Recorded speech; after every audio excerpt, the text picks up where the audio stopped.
Hi guys, welcome back. This is Iris. I am sitting here in my car right now at my son's baseball game. He's my fourth grader. His name is Ronan, and it's really cold, and so I don't want to be outside. My husband Mike is watching him, so at least one parent is there. It's been a long time since I've done a video. I've been really good. It is April 18th, 19th, something like that.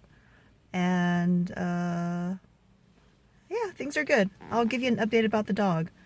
Rufus is doing really great. He's 6 months old now, and he's pretty well trained. You know, he is such a funny little guy. He's so smart. He doesn't pee or poop inside the house anymore. He knows when to go out, although we do have to leave the door cracked for him, the front door, because he doesn't really like to pee or poop in the backyard, which is where the doggy door is. So there's a little bit of a house security issue because I usually try to leave the door open for him. But anyway, he's not biting me anymore unless we're wrestling, so that's really nice. And he is, you know, he's still biting, he's still teething, but I've been doing better with buying things for him to eat and gnaw on, like little nub hubs or I don't know, something that I bought from Ralph's, and just rawhide bones and pig ears. Okay, the other day we went to TJ Maxx and I saw these dog treats in a bag, and they were called pizzles, something like that. And so I bought them, and then I was reading the ingredients list, and oh my god, guys, they're penises. They're cow penises.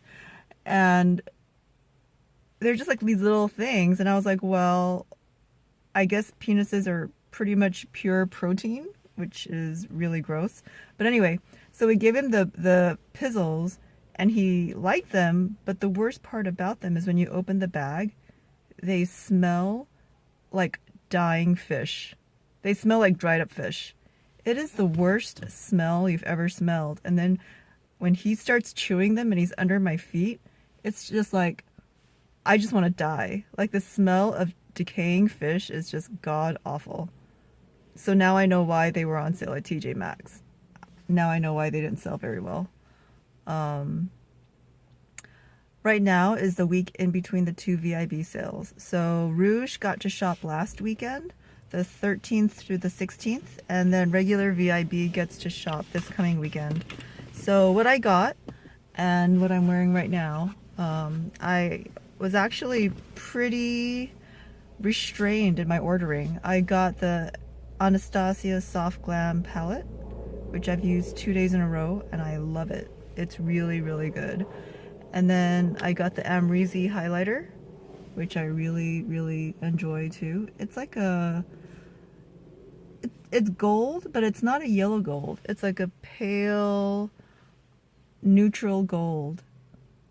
I don't know, it's beautiful. And then like opening it, the actual pan of the product itself with all like the shimmering golden waves in it, it's gorgeous. It's also on my nose and on my Cupid's bow. On my lips today, I'm trying out a sample that came with my order. It's the Kat Von D studded lipstick in Bow and Arrow, which is pretty, but I'm not going to order it. I've put myself in a no-buy with lip products just because I have so many, and lip products do go bad, so I don't want to, I just don't want to go crazy with lip products. Not until I get through a number of lipsticks, which will be never. And then I also bought the new Benefit blush Gold Rush, which I like it, but it's so subtle. Like, it barely shows up on my skin, and I'm not exactly super tan. So I don't know. Like, I mean, I really have to dig the brush in there and get a lot of product on my brush and then work it into the skin, and it comes out like a super natural, sort of peachy, but more just natural flush. I think I'm going to keep it because I only got the mini, and that was $15, but I don't know. Not the most pigmented thing. I also got the Dallas blush because I've heard of a couple of YouTubers mentioning it, including Jessica Braun. So I thought I'd pick it up and give it a shot. And I put it on really lightly over Gold Rush because I wanted more of a blush today, and Gold Rush wasn't doing it. And I like it. I liked it, but I need to work with it some more. What else is on my face? I'm using the bronzer from the NARS Board Duplage palette. So it's a mixture of Laguna and the darker one, which I can't remember the name of. And then, yeah, that's it. I told you my lips, my cheeks, my bronzer, my highlighter. Okay. So, do you see this? I'm not flipping you off. I have a bandage on my middle finger. Last Tuesday, I was chopping onions and I had to use a different knife. I had to use a serrated knife that I just found because Irma, my cleaning lady, was over at our house and she had hidden the knife I always use, my good chef's knife. And so I was chopping going fast, but the serrated knife was lighter than my normal knife. And so then it slipped off the onions that I was chopping and I sliced my finger. And it was so deep and like the flap of skin was just hanging off my finger and I didn't even feel it. And I was like, oh my God.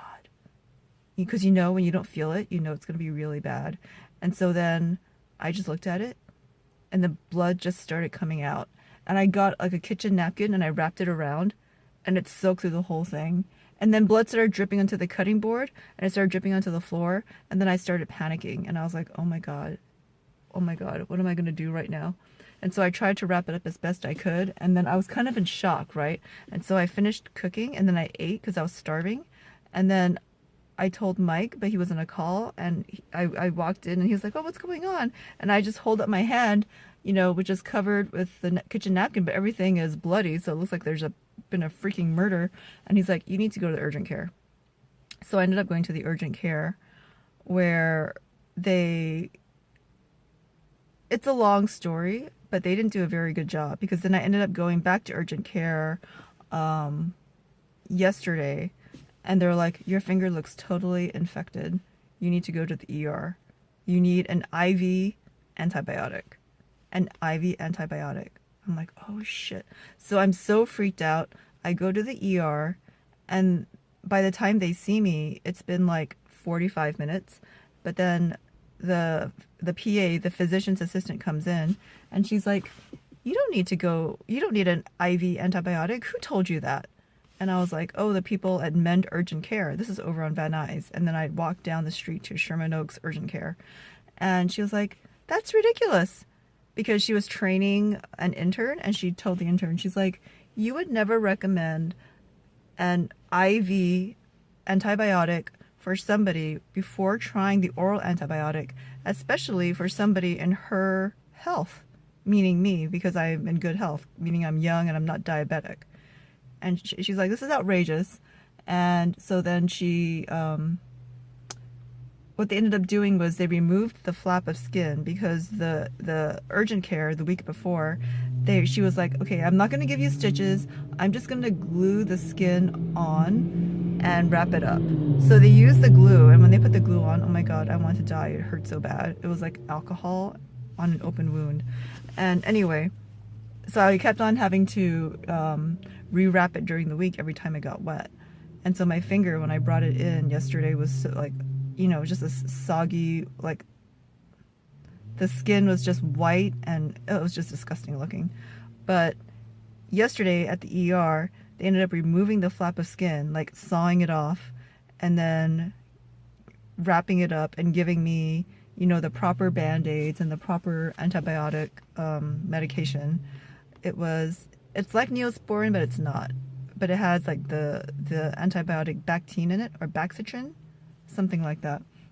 So it feels much better today, and I'm so thankful, because what prompted my visit the second time to the urgent care and then to the ER was the fact that 2 nights ago I couldn't sleep because it hurt so bad. Like my finger woke me up at 1:30, throbbing from all the pain, and I just lay in my bed in pain from 1:30 to 4:30, just trying to sleep, but my hand hurt so badly that I just couldn't sleep. And so that's when I knew I had to go and get something done, because I was kind of ignoring it earlier in the week, but when I start losing sleep, that's like, no, that's the end of the game right there. So anyway, my husband just texted me that the game is over. I'm pretty sure they lost. I don't think our team is doing very good. So I will talk to you guys later. And this finger, sorry, I just dropped the phone. But this finger is so bad. I think it's going to be a month before it completely heals. And after it heals, there's going to be a part of my flesh missing. Like, I'm going to have a totally deformed finger. So I'm kind of, ugh, but anyway. Whatever, I'm not very vain about my hands. My hands are so yucky and my nails are so sad and weak and brittle. And what's been prolonging the recovery is the fact that, of course, I'm continuing to go to yoga on top of everything. But how can I not go to yoga? If I don't go to yoga, I would literally kill somebody. Either myself or my husband. So, I gotta go to yoga. What other news? Today, we're doing scorpion handstands, and I'm about 3 to 4 inches from touching the feet to the back of my head. So I'm super excited about that. All right, guys. Love you. Talk to you later. Bye.